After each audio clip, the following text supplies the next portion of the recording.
राम राम जी। तो हम वापस से एक नए टॉपिक के साथ आ गए, गैमेटोजेनेसिस, जिसमें दो पार्ट्स आते हैं, स्पर्मेटोजेनेसिस एंड ooजेनेसिस। तो आज हम बात करेंगे स्पर्मेटोजेनेसिस, उसकी प्रोसेस के बारे में। ठीक है, तो हम स्टार्ट करें।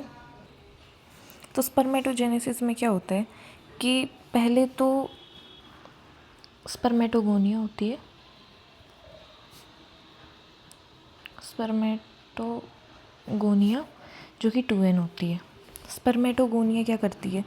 स्पर्मेटोगोनिया माइटोसिस करती है और स्पर्मेटोसाइट बनाएगी। स्पर्मेटोसाइट बनाएगी, वो भी 2n होगा। स्पर्मेटोसाइट मियोसिस करेगी, प्राइमरी स्पर्मेटोसाइट बनाएगी। ठीक है, प्राइमरी स्पर्मेटोसाइट ये n होगा। प्राइमरी स्पर्मेटोसाइट मियोसिस करेगी, इससे दो सेकेंडरी स्पर्मेटोसाइट बनेगी। फिर सेकेंडरी स्पर्मेटोसाइट n होती। सेकेंडरी स्पर्मेटोसाइट एक सेकेंडरी स्पर्मेटोसाइट दो स्पर्मेटिड बनाएगी, टिड बनाएगी, फिर जो कि n होता है। फिर स्पर्मेटोजोआ बनाएगी, जोआ। पहले टिड आएगा, फिर z आएगा, स्पर्मेटोजोआ बनेगा, फिर बनेगा SPERM, स्पर्म, जो कि ये भी n ही होता है। तो इसमें एक बार तो माइटोसिस हो रही है, फिर मियोसिस हो रही है, और फिर ये डिफ्रेंशिएट होते जा रहे हैं। ठीक है, इसमें क्या स्पर्मेटोगोनिया और स्पर्मेटोसाइट 2n होती है। बाकी प्राइमरी, सेकेंडरी और ये बाकी नीचे। प्राइमरी के बाद सारी की सारी n होती हैं, हैप्लॉइड सेल्स होती हैं। बाकी ऊपर वाली दो डिप्लॉइड सेल्स होती हैं। ठीक है, अब हम पूछें कि ये एक स्पर्मेटोगोनिया से कितने प्राइमरी स्पर्मेटोसाइट बनेंगे? एक बनेगा प्राइमरी स्पर्मेटोसाइट, दो बनेंगे सेकेंडरी स्पर्मेटोसाइट, चार बनेंगे स्पर्म, स्पर्मेटोजोआ, स्पर्मेटिड, कुछ भी बोल दो। ठीक है, इनसे भी दो बनेंगे।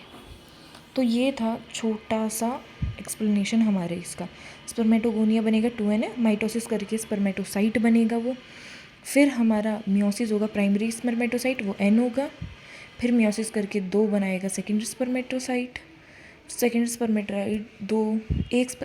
स्पर्मेटोसाइट दो स्पर्मेटिड्स बनाएगा।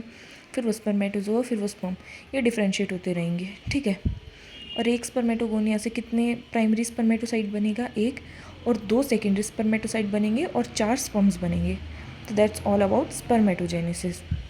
ooजेनेसिस की बात कर लेते हैं एक बार हम। Let me show you. Oogenesis में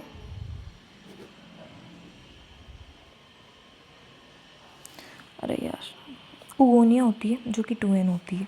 ठीक है, ये मिलियंस, कपल ऑफ मिलियंस होती हैं। ठीक है, मिलियंस के बाद ये माइटोसिस करेंगी, प्राइमरी ooसाइट बनेगी। प्राइमरी ooसाइट डिप्लोटिन फेज़ के प्रोफेज 1 में अरेस्ट हो जाएंगी। ठीक है, ये अरेस्ट हो गई। इसके बाद प्यूबर्टी आएगी, बर्थ हो चुका है, प्यूबर्टी आई है।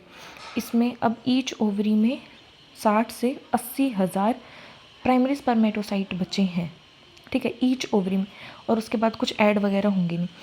उसके बाद प्यूबर्टी आई और ये फिर इसने माइटोसिस की और सेकेंडरी ooसाइट बनी। सेकेंडरी ooसाइट बनी, अब क्या होगा, ये मियोसिस 2 में अरेस्ट हो जाएगी। ठीक है, यहाँ पे ये फिर अरेस्ट हो चुकी है मियोसिस 2 में। अब मियोसिस 2 में क्या होगा, ये अरेस्ट हो चुके हैं। अब ये ओवम बनाएगी और पोलर बॉडी बनाएगी। यहाँ पे भी ये पोलर बॉडी बनी है। ठीक है, ये जो पोलर बॉडी बनेगी और ये ओवम कब बनेगा? जब स्पर्म आएगा और फर्टिलाइजेशन करेगा। जैसे ही स्पर्म ओवम की ज़ोना पेलोसिडा को ब्रेक करते हुए, कोरोना रेडिएटा को ब्रेक करते हुए, जैसे ही उसके न्यूक्लियस के अंदर जाएगा और उसे फ्यूज़ करेगा उसका दोनों का न्यूक्लियस, तब फर्टिलाइजेशन हो गया और वैसे ही पोलर बॉडी बनेगी, वैसे ही ओवम बनेगा। उससे पहले नहीं बनेगा ओवम। ये नहीं कि यूट्रस में आ गया तो ओवम बन जाएगा और सेकंड पोलर बॉडी बन जाएगी, नहीं। स्पर्म के फर्टिलाइज करते ही ओवम बनेगा और सेकंड पोलर बॉडी बनेगी, बाकी और कुछ नहीं। इसमें 2 पोलर बॉडी बनती है। इसमें एक ओगोनिया से एक ही oocyte बनता है प्राइमरी, और सेकेंडरी भी एक ही oocyte बनता है और एक ही ओवम बनता है। तो that's a short discussion about gametogenesis. So stay tuned, subscribe, and please like the videos. For more videos, please subscribe it.